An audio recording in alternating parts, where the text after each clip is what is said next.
ಜಿಲ್ಲಾಡಳಿತ ಪ್ರಾದೇಶಿಕ ಸಾರಿಗೆ ಇಲಾಖಾ ವತಿಯಿಂದ ರಸ್ತೆ ಸುರಕ್ಷತಾ ಜಾಗೃತಿ ಮಾಸಾಚರಣೆ ಹಿನ್ನೆಲೆ ಮಂಡ್ಯದಲ್ಲಿ ಬೃಹತ್ ಕಾಲ್ನಡಿಗೆ ಜಾಥಾ ಮತ್ತು ಆರ್ಟಿಒ ಕಚೇರಿಯಿಂದ ಸಂಜೆ ಸರ್ಕಲ್ವರೆಗೆ ನಡೆಯಿತು. ಜಿಲ್ಲಾಧಿಕಾರಿ ಡಾ ಕುಮಾರ್ ಅವರು ಕಾಲ್ನಡಿಗೆಗೆ ಹಸಿರು ಬಾವುಟ ಪ್ರದರ್ಶಿಸುವ ಮೂಲಕ ಚಾಲನೆ ನೀಡಿದರು.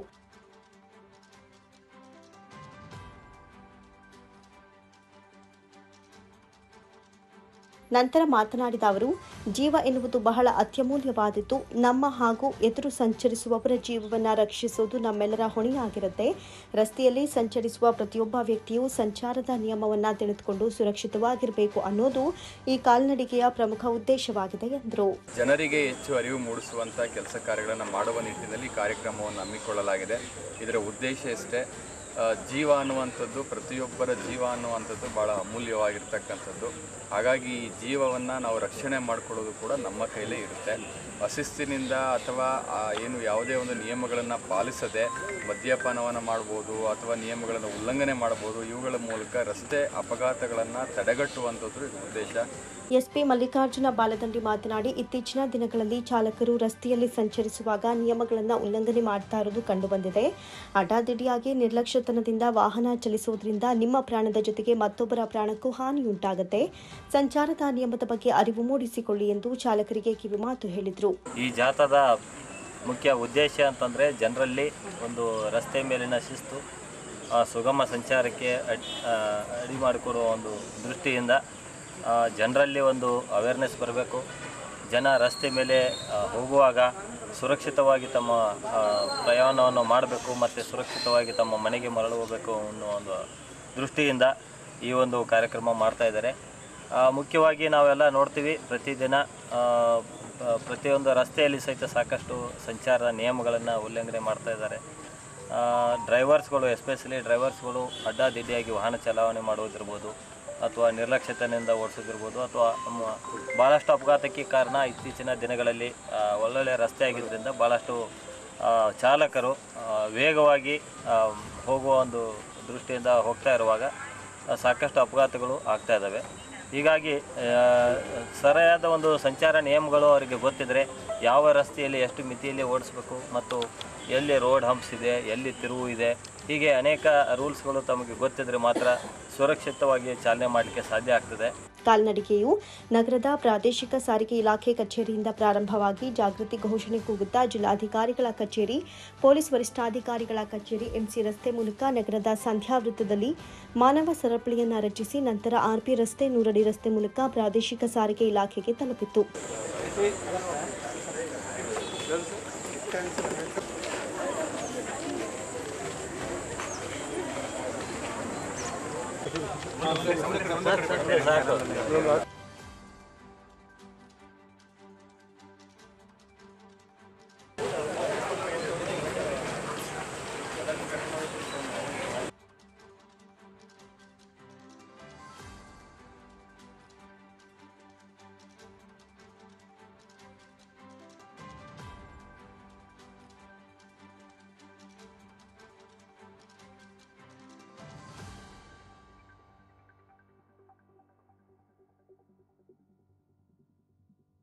ಕಾರ್ಯಕ್ರಮದಲ್ಲಿ ಮೈಸೂರು ವಿಭಾಗದ ಜಂಟಿ ಸಾರಿಗೆ ಆಯುಕ್ತರಾದ ಶ್ರೀಧರ್ ಕೆ ಮಲ್ಲಾಡ್, ಪ್ರಾದೇಶಿಕ ಸಾರಿಗೆ ಅಧಿಕಾರಿಗಳಾದ ಹೇಮಾವತಿ ಟಿಜಿ, ಪ್ರಾದೇಶಿಕ ಸಾರಿಗೆ ಇಲಾಖೆಯ ನಿವೃತ್ತ ಅಧೀಕ್ಷಕರಾದ ಪ್ರಸಾದ್, ಜಿಲ್ಲಾ ರಸ್ತೆ ಸುರಕ್ಷತಾ ಸಮಿತಿ ಕಾರ್ಯದರ್ಶಿಗಳಾದ ಹರ್ಷ ಹೆಚ್ಆರ್ ಹಾಗೂ ವಿಭಾಗೀಯ ನಿಯಂತ್ರಣಾಧಿಕಾರಿಗಳಾದ ಎಸ್ಪಿ ನಾಗರಾಜು ಅವರು ಉಪಸ್ಥಿತರಿದ್ದರು. ಇಂದಿನಿಂದ ಎಸ್ಎಸ್ಎಲ್ಸಿ ಪರೀಕ್ಷೆ ಆರಂಭವಾಗಿದ್ದು ಖುಷಿಯಿಂದ ಪರೀಕ್ಷಾ ಕೇಂದ್ರಕ್ಕೆ ವಿದ್ಯಾರ್ಥಿಗಳು ಆಗಮಿಸಿ ಪರೀಕ್ಷೆ ಬರೆಯುತ್ತಿದ್ದಾರೆ. ಈಗಾಗಲೇ ಜಿಲ್ಲಾಡಳಿತ ಎಸ್ಎಸ್ಎಲ್ಸಿ ಪರೀಕ್ಷೆಗೆ ಸಿದ್ಧತೆ ಮಾಡಿಕೊಂಡಿದ್ದು ಇಂದಿನಿಂದ ಏಪ್ರಿಲ್ 4ರವರೆಗೆ ಪರೀಕ್ಷೆಗಳು ನಡೆಯಲಿದೆ. ಜಿಲ್ಲೆಯ 62 ಪರೀಕ್ಷಾ ಕೇಂದ್ರಗಳನ್ನು ತೆರೆಯಲಾಗಿದೆ. ಮಂಡ್ಯದಲ್ಲಿ ಸುಮಾರು 20,469 ವಿದ್ಯಾರ್ಥಿಗಳು ಪರೀಕ್ಷೆಗೆ ಹಾಜರಾಗಿದ್ದಾರೆ. ಜಿಲ್ಲೆಯಲ್ಲಿ 10,661 ಬಾಲಕರು ಹಾಗೂ 9,835 ಬಾಲಕಿಯರು, ಪುನರಾವರ್ತಿತ 555 ಮತ್ತು ಖಾಸಗಿ 192 ವಿದ್ಯಾರ್ಥಿಗಳು, ಒಟ್ಟು ಜಿಲ್ಲೆಯಲ್ಲಿ 21,878 ವಿದ್ಯಾರ್ಥಿಗಳು ಪರೀಕ್ಷೆಯಲ್ಲಿ ಭಾಗವಹಿಸಲಿದ್ದಾರೆ. ಪರೀಕ್ಷಾ ಅಕ್ರಮ ತಡೆಯುವುದಕ್ಕೆ ಎಲ್ಲಾ ಪರೀಕ್ಷಾ ಕೇಂದ್ರಗಳಲ್ಲಿ ಸಿಸಿಟಿವಿ ಅಳವಡಿಕೆಯನ್ನು ಮಾಡಲಾಗಿದ್ದು, ಪರೀಕ್ಷಾ ಕೇಂದ್ರದಲ್ಲಿ ಮೊಬೈಲ್ ಬಳಕೆ ನಿಷೇಧ, ನೋಡಲ್ ಅಧಿಕಾರಿಗಳ ನೇಮಕ, ಪರೀಕ್ಷಾ ಕೇಂದ್ರದ ಬಳಿ ಬಿಗಿ ಪೊಲೀಸ್ ಬಂದೋಬಸ್ತ್, 200 ಮೀಟರ್ ಸುತ್ತಮುತ್ತಲಿನಲ್ಲಿ ನಿಷೇಧಾಜ್ಞೆ ಜಾರಿ ಹಾಗೂ ಮೂಲಭೂತ ಸೌಕರ್ಯಗಳ ವ್ಯವಸ್ಥೆ, ಕುಡಿಯುವ ನೀರು, ಸಾರಿಗೆ ವ್ಯವಸ್ಥೆಯನ್ನು ಕಲ್ಪಿಸಲಾಗಿದೆ. ಪರೀಕ್ಷೆ ನಡೆಯುವ ರೂಂಗಳಲ್ಲಿ ವೆಬ್ಕಾಸ್ಟಿಂಗ್ ಹಾಗೂ ಸಿಸಿಟಿವಿ ಕ್ಯಾಮೆರಾಗಳನ್ನು ಅಳವಡಿಸಲಾಗಿದೆ. ಶಿಕ್ಷಣ ಇಲಾಖೆ ಎಲ್ಲಾ ಮುಂಜಾಗ್ರತಾ ಕ್ರಮಗಳನ್ನು ಕೈಗೊಂಡಿದ್ದಾರೆ.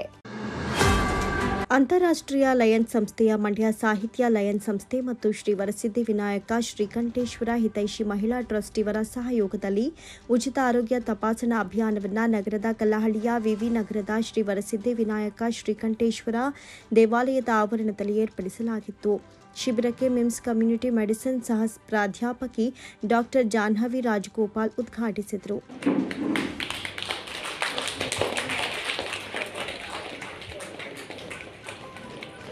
ನಂತರ ಮಾತನಾಡಿದ ಅವರು, ಇತ್ತೀಚಿನ ದಿನಗಳಲ್ಲಿ ಮಹಿಳೆಯರು ಕುಟುಂಬ ನಿರ್ವಹಣೆ ಮತ್ತು ಮಕ್ಕಳು ಪೋಷಕರ ಹಿತಕ್ಕಾಗಿ ಹೆಚ್ಚು ಸಮಯ ಹಾಗೂ ಕಾಳಜಿ ವಹಿಸುವುದು ಹೆಚ್ಚು. ಆದರೆ ಈ ನಡುವೆ ತಮ್ಮ ಆರೋಗ್ಯದ ಬಗ್ಗೆಯೂ ಸಮಯ ಮತ್ತು ಜವಾಬ್ದಾರಿ ನೋಡ್ಕೊಳ್ಳೋದು ಉತ್ತಮ ಅಂತ ಸಲಹೆ ನೀಡಿದರು.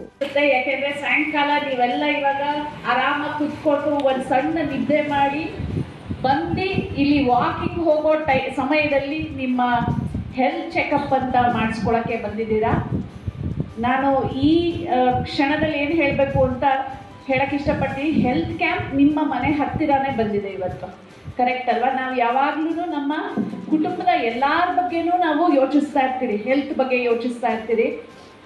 ಅದರಲ್ಲಿ ನಾವು ನಮ್ಮ ಹೆಲ್ತ್ಗೆ ಸಮಯ ಮತ್ತು ಕಾಳಜಿ ಕೊಡೋದು ತುಂಬ ಕಡಿಮೆ. ಎಲ್ಲರೂ 40 ವರ್ಷದ ಮೇಲಿದ್ದೀರಾ ಇಲ್ಲಿ ಕೂತಿರೋರೆಲ್ಲ. ನಾವೆಲ್ಲ ನಮ್ಮ ಹೆಲ್ತ್ಗೆ ಇಂಪಾರ್ಟೆನ್ಸ್ ತುಂಬ ಕಮ್ಮಿ ಕೊಡ್ತಿರ್ತೀರಿ. ಬರೀ ಬೇರೆಯವ್ರ ಮನೆ ಎಲ್ಲ ಜನರಿಗೆ ಮಾತ್ರ ನಾವು ಇಂಪಾರ್ಟೆನ್ಸ್ ಕೊಡ್ತಾ ಇರ್ತೀರಿ. ಈ ಟೈಮಲ್ಲಿ 40 ವರ್ಷ ಆದಮೇಲೆ ನೀವು ಆದಷ್ಟು ನಿಮಗೂ ಸ್ವಲ್ಪ ಸಮಯ ಹೆಲ್ತ್ಗೆ ಅಂತ ಕೊಡಬೇಕಾಗತ್ತೆ. ಸೊ ಅದರಲ್ಲಿ ನಿಮಗೆ ಈಗ ಯಾವ ಥರ ತೊಂದರೆಗಳು ಜಾಸ್ತಿ ಆಗುತ್ತೆ ಅಂತಂದರೆ ನಾನ್ ಕಮ್ಯುನಿಕಬಲ್ ಡಿಸೀಸಸ್ ಲೈಕ್ BP ಆಗಿರ್ಬೋದು, ಶುಗರ್ ಆಗಿರ್ಬೋದು, ಮತ್ತು ಕ್ಯಾನ್ಸರ್ಗಳಾಗಿರ್ಬೋದು. ಇಂಥ ಲಕ್ಷಣಗಳು ಜಾಸ್ತಿ ಶುರು ಆಗೋಕ್ಕೆ ಪ್ರಾರಂಭ ಆಗುತ್ತೆ. ಸೊ ಆದಷ್ಟು ಅವಾಗವಾಗ ಹೆಲ್ತ್ ಕ್ಯಾಂಪ್ಗಳಲ್ಲಿ ಹೋಗಿ, ಹಿಂಗೆ ಹತ್ತಿರದಲ್ಲಿ ನಿಮ್ಮ ಮನೆಗಳ ಹತ್ತಿರದಲ್ಲಿ ಇವಾಗ ಎಷ್ಟೋ ಜನ ಆಶಾ ವರ್ಕರ್ಗಳೆಲ್ಲ ಬಂದು ಮನೆಗೆ ಬಂದ್ಬಿಟ್ಟು ತಪಾಸಣೆ ಮಾಡ್ತಾ ಇದ್ದಾರೆ. ನಾನ್ ಕಮ್ಯುನಿಕಬಲ್ ಡಿಸೀಸ್ BP ಹಾಗೂ ಶುಗರ್ಗೆ ಪರೀಕ್ಷೆಗಳನ್ನ ಎಲ್ಲ ಕಡೆ ಮಾಡ್ತಾ ಇದ್ದಾರೆ. ಅದನ್ನು ಉಪಯೋಗ ಪಡ್ಕೊಳ್ಳಿ. ಇವಾಗ ಫ್ರೀ ಅಂತ ನಾವು ಬಂದಾಗ ಅದನ್ನು ಉಪಯೋಗ ಪಡೋದ್ರಲ್ಲಿ ಏನು ತಪ್ಪೇನಿಲ್ಲ. ನಾವು ಹಾಸ್ಪಿಟ್ಲಿಗೆ ಹೋಗಿ ತೋರಿಸ್ಕೊಳ್ಳೋಕ್ಕಿಂತ ಇದು ತುಂಬ ಒಳ್ಳೆ ಈವೆಂಟ್ ಆ್ಯಕ್ಚುಲಿ ಹೇಳಬೇಕು ಅಂತ ಅಂದರೆ. ಬಳಿಕ ಮಾತನಾಡಿದ ಸಾಹಿತ್ಯ ಲಯನ್ಸ್ ಸಂಸ್ಥೆ ಅಧ್ಯಕ್ಷೆ CJ ಸುಜಾತಾ ಕೃಷ್ಣ, ಡಾಕ್ಟರ್ ಜಾಹ್ನವಿ ಅವರು ಸರಳ ಮತ್ತು ಸಜ್ಜನಿಕೆಯ ವೈದ್ಯರು. ಮೊದಲು ದಿನಕ್ಕೊಂದು ಸೇಬು ತಿನ್ನಿ ಅಂತ ಇದ್ರು, ಆದರೆ ಇಂದು 5 ಸೇಬು ತಿಂದರೂ ಆರೋಗ್ಯ ಸರಿಯಾಗಲ್ಲ. ಕಾರಣ ಬದಲಾದ ಆಹಾರ ಶೈಲಿಯೊಂದಿಗೆ ಜೀವನ ಪದ್ಧತಿಯು ಕಾರಣವಾಗಿದೆ ಅಂತ ನುಡಿದರು. ವೈದ್ಯರ ಮಾರ್ಗದರ್ಶನದಲ್ಲಿಯೇ ಜೀವನದ ಆರೋಗ್ಯ ರೂಪಿಸಿಕೊಳ್ಳಬೇಕು. ಮಿತ ಆಹಾರ, ಸಮಯಕ್ಕೆ ಸರಿಯಾಗಿ ಯೋಗ, ಕ್ರೀಡೆ, ಉತ್ತಮ ಆಹಾರ ಸೇವನೆ ಅವಶ್ಯಕವಿದೆ ಎಂದು ಹೇಳಿದರು.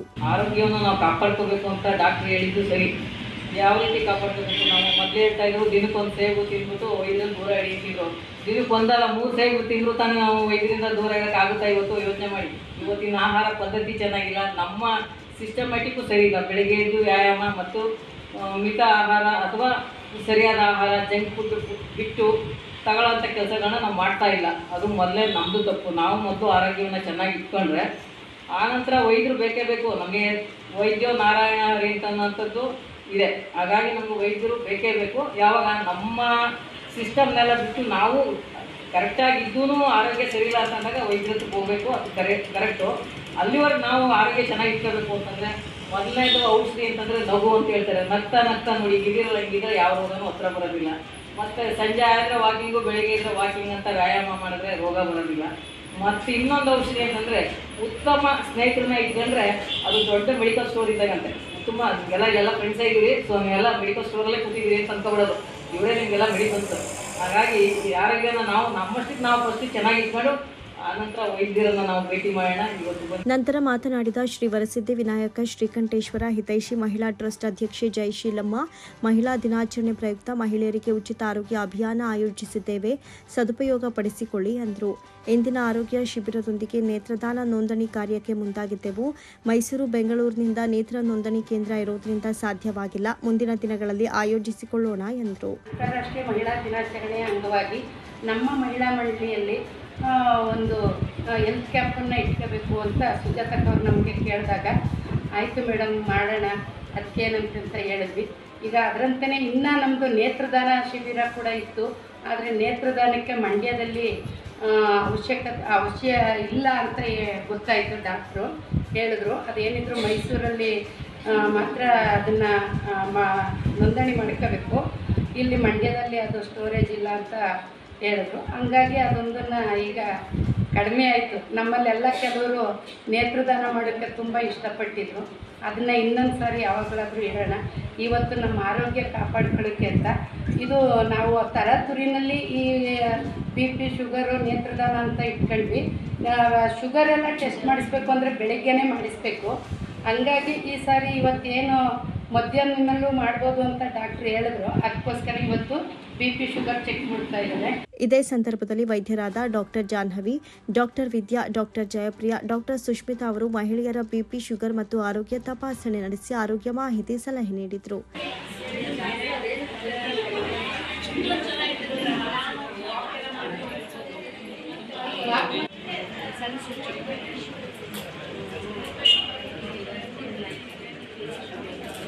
ಕಾರ್ಯಕ್ರಮದಲ್ಲಿ ಟ್ರಸ್ಟ್ ಕಾರ್ಯದರ್ಶಿ ಆರ್ ಶೋಭಾ, ಪದಾಧಿಕಾರಿಗಳಾದ ಚಿಕ್ಕತಾಯಮ್ಮ, ಸುಶೀಲಮ್ಮ, ಯಶೋಧ, ವರಲಕ್ಷ್ಮಿ, ವಿನುತಾ, ಶಶಿಮಣಿ, ಸರಳಕುಮಾರ್, ಸರಸ್ವತಿ, ಗಾಯತ್ರಿ ಮತ್ತಿತರರು ಹಾಜರಿದ್ದರು. ಕರ್ನಾಟಕ ಸಂಘದ ವತಿಯಿಂದ GS ಬೊಮ್ಮೇಗೌಡ ಸಮಾಜ ಸೇವಾ ಪ್ರಶಸ್ತಿ ಪ್ರದಾನ ಕಾರ್ಯಕ್ರಮವನ್ನು ಮಾರ್ಚ್ 25ರ ಸಂಜೆ 5:30ಕ್ಕೆ ಸಂಘದ ಆವರಣದಲ್ಲಿ ಆಯೋಜಿಸಲಾಗಿದೆ ಅಂತ ಸಂಘದ ಪ್ರೊಫೆಸರ್ SP ಶಂಕರೇಗೌಡ ತಿಳಿಸಿದರು. ಸುದ್ದಿಗೋಷ್ಠಿಯಲ್ಲಿ ಮಾತನಾಡಿದ ಅವರು, ಕಾರ್ಯಕ್ರಮದ ಅಧ್ಯಕ್ಷತೆಯನ್ನು ಮಾಜಿ ಸಚಿವ CS ಪುಟ್ಟರಾಜು ವಹಿಸಲಿದ್ದು, ಮೈಸೂರು ನಗರಾಭಿವೃದ್ಧಿ ಪ್ರಾಧಿಕಾರದ ಮಾಜಿ ಅಧ್ಯಕ್ಷ D ಮಾದೇಗೌಡರಿಗೆ GS ಬೊಮ್ಮೇಗೌಡ ಸಮಾಜ ಸೇವಾ ಪ್ರಶಸ್ತಿಯನ್ನು ಮಾಜಿ ಸಚಿವ JC ಮಾಧುಸ್ವಾಮಿ ಅವರು ಪ್ರದಾನ ಮಾಡುವರು ಎಂದರು. ವಿಧಾನ ಪರಿಷತ್ ಮಾಜಿ ಸದಸ್ಯ KT ಶ್ರೀಕಂಠೇಗೌಡ ಅಭಿನಂದನಾ ನುಡಿಗಳನ್ನಾಡಲಿದ್ದು, ಮಾಜಿ ಶಾಸಕರು ಹಾಗೂ ದತ್ತಿ ದಾನಿಗಳಾದ GB ಶಿವಕುಮಾರ್ ಉಪಸ್ಥಿತರಿರಲಿದ್ದಾರೆ ಅಂತ ಹೇಳಿದರು. ಈ ವರ್ಷದ ಸಮಾಜ ಸೇವಾ ಪ್ರಶಸ್ತಿಗೆ D ಮಾದೇಗೌಡರನ್ನ ಮನೆ ಮಾದೇಗೌಡರು ಅಂತಲೇ ಬಹಳ ಪ್ರಸಿದ್ಧಿಯಾದವರು ಮೈಸೂರಿನಲ್ಲಿ. ಅವರ ಒಂದೇ ಅವಧಿಯಲ್ಲಿ ಕೇವಲ 1.5-2 ವರ್ಷಗಳ ಅವಧಿಯಲ್ಲಿ ಸಾವಿರಾರು ನಿವೇಶನಗಳನ್ನು ಹಂಚಿದಂಥ ಕೀರ್ತಿಗೆ ಭಾಜನರಾದವರು. ಅಷ್ಟೆಲ್ಲ ಸೈಟ್ಗಳನ್ನು ಹಂಚಿದ್ರು ಬಹಳ ಪಾರದರ್ಶಕವಾಗಿ, ಬಹಳ ಶುದ್ಧವಾಗಿ ಇನ್ನೂ ನಮ್ಮೊಂದಿಗೆ ಇರತಕ್ಕಂಥವ್ರು. ಅದಕ್ಕಿಂತ ಹೆಚ್ಚಾಗಿ GS ಬೊಮ್ಮೇಗೌಡರ ಬಗ್ಗೆ ಒಂದು ಸಣ್ಣ ಟಿಪ್ಪಣಿಯನ್ನು ಕೊಟ್ಟಿದ್ದೇವೆ ನಮ್ಮ ಆಹ್ವಾನ ಪತ್ರಿಕೆಯಲ್ಲಿ. ಸ್ವಾತಂತ್ರ್ಯಾನಂತರದ ಮೊದಲ ತಲೆಮಾರಿನ ಭಾಳ ಅಪರೂಪದ ರಾಜಕಾರಣಿಗಳಲ್ಲಿ GS ಬೊಮ್ಮೇಗೌಡರು ಒಬ್ಬರು. RAPCMS ದೀರ್ಘಕಾಲ 10 ವರ್ಷಗಳ ಕಾಲ ಅಧ್ಯಕ್ಷರಾಗಿದ್ದರು. ಬಹಳ ತಮಾಷೆಯ ವಿಷಯ ಅಂದರೆ ರೈತ ಸಭಾಂಗಣದ ಕನಸನ್ನು ಕಂಡವರು KV ಶಂಕರೇಗೌಡರಾದರೆ ಅದಕ್ಕೆ ಆಕಾರವನ್ನು ಕೊಟ್ಟವರು GS ಬೊಮ್ಮೇಗೌಡರು. ಅದು ಹೀಗೇ ಇರಬೇಕು ಅಂತೇಳಿ ಹಠ ಮಾಡಿ ಆ ಕಾಲಘಟ್ಟದಲ್ಲಿ ಅದನ್ನು ನೆರವೇರಿಸಿಕೊಟ್ಟಿದ್ದಾರೆ. ಎಲ್ಲಕ್ಕಿಂತ ಮುಖ್ಯವಾದ ಒಂದು ಅಂಶನ ನಿಮ್ಮ ಗಮನಕ್ಕೆ ತರಬೇಕು, ಅದು ಆಹ್ವಾನ ಪತ್ರಿಕೆಯಲ್ಲೂ ಇದೆ. ಕನ್ನಡದಲ್ಲಿ 2 ವಿಶ್ವಕೋಶಗಳಿವೆ. ಒಂದು ಹಿರಿಯರ ವಿಶ್ವಕೋಶ, ಇನ್ನೊಂದು ಕಿರಿಯರ ವಿಶ್ವಕೋಶ. ಕಿರಿಯರ ವಿಶ್ವಕೋಶಕ್ಕೆ ಇವತ್ತಿನ ನಮ್ಮ ಮೊಬೈಲ್ನಲ್ಲಿ ವಿಕಿಪೀಡಿಯಾ ಏನು ನೋಡ್ತೀವಿ, ಇದು 50-60 ವರ್ಷಗಳ ಹಿಂದೆ ಕನ್ನಡದ ಒಂದು ವಿಕಿಪೀಡಿಯಾ. ಇದು ಕೇವಲ ಮಕ್ಕಳಿಗಾಗಿ, ವಿದ್ಯಾರ್ಥಿಗಳಿಗಾಗಿ ಅದನ್ನು ರೂಪಿಸಿದವರು. ಅದನ್ನು ಪ್ರಕಟ ಮಾಡೋದರಲ್ಲಿ ಬಹಳ ಪ್ರಮುಖ ಪಾತ್ರ ವಹಿಸಿದವರು GS ಬೊಮ್ಮೇಗೌಡರು. ಚಾಮರಾಜಪೇಟೆಗೆ ಹೋಗುವಾಗ ಸಹಕಾರಿ ಪ್ರಕಾಶನ ಅಂತ ಒಂದು ಇತ್ತು. ಈಗ ಅದು ತನ್ನ ಅಸ್ತಿತ್ವವನ್ನು ಕಳ್ಕೊಂಡಿದೆ. ಆ ಸಹಕಾರಿ ಪ್ರಕಾಶನದ ಅಧ್ಯಕ್ಷರಾಗಿ ಬಹಳ ಮಹತ್ವದ ಕೆಲಸವನ್ನು ಮಾಡಿದರು ಸಾಹಿತ್ಯದ ಕ್ಷೇತ್ರದಲ್ಲಿ. ಸಹಕಾರಿ ಕ್ಷೇತ್ರದಲ್ಲಿ ಅವರ ಕೆಲಸ ಬಹಳ ಪ್ರಮುಖವಾದದ್ದು. ಆ ತಲೆಮಾರಿನ ಎಲ್ಲ ರಾಜಕಾರಣಿಗಳನ್ನು ಮತ್ತೆ ನೆನಪಿಸ್ಕೊಳ್ಬೇಕು ಅನ್ನುವ ಮನಸ್ಥಿತಿಯಲ್ಲಿ ಮತ್ತು ಆ ಧೋರಣೆಯಲ್ಲಿ ಕರ್ನಾಟಕ ಸಂಘ ಈ ರೀತಿಯ ಪ್ರಶಸ್ತಿಗಳನ್ನು ಕೊಡ್ತಾ ಇದೆ. ಈ ಪ್ರಶಸ್ತಿ ಸಮಾರಂಭ ಮಂಗಳವಾರ ಸಂಜೆ 5:15 ಗಂಟೆಗೆ ಕರ್ನಾಟಕ ಸಂಘದಲ್ಲಿ ನಡೆಯುತ್ತೆ. ನಮ್ಮ ಮಾಜಿ ಮಂತ್ರಿಗಳಾದ CS ಪುಟ್ಟರಾಜು ಅವರು ಅದರ ಅಧ್ಯಕ್ಷತೆ ವಹಿಸ್ತಾರೆ. JC ಮಾಧುಸ್ವಾಮಿ ಅವರು ಪ್ರಶಸ್ತಿ ಪ್ರದಾನ ಮಾಡಲಿಕ್ಕೆ ಬರ್ತಾ ಇದ್ದಾರೆ. ಸ್ವೀಕಾರ ಮಾಡ್ತಕ್ಕಂಥವರು D ಮಾದೇಗೌಡರು. ಅಭಿನಂದನಾ ನುಡಿಗಳನ್ನು ನಮ್ಮವರೇ ಆದಂಥ KT ಶ್ರೀಕಂಠೇಗೌಡರು ಹೇಳ್ತಾರೆ. ನಮ್ಮ ಜೊತೆ ಶಿವಕುಮಾರಣ್ಣ ಇರ್ತಾರೆ. ಸುದ್ದಿಗೋಷ್ಠಿಯಲ್ಲಿ ಮಾಜಿ ಶಾಸಕರು ಹಾಗೂ ದತ್ತಿ ದಾನಿಗಳಾದ GB ಶಿವಕುಮಾರ್, PET ನಿರ್ದೇಶಕ ಡಾಕ್ಟರ್ ರಾಮಲಿಂಗಯ್ಯ, ಸುರೇಶ್, ರಾಜಶೇಖರ್ ಹಾಜರಿದ್ದರು.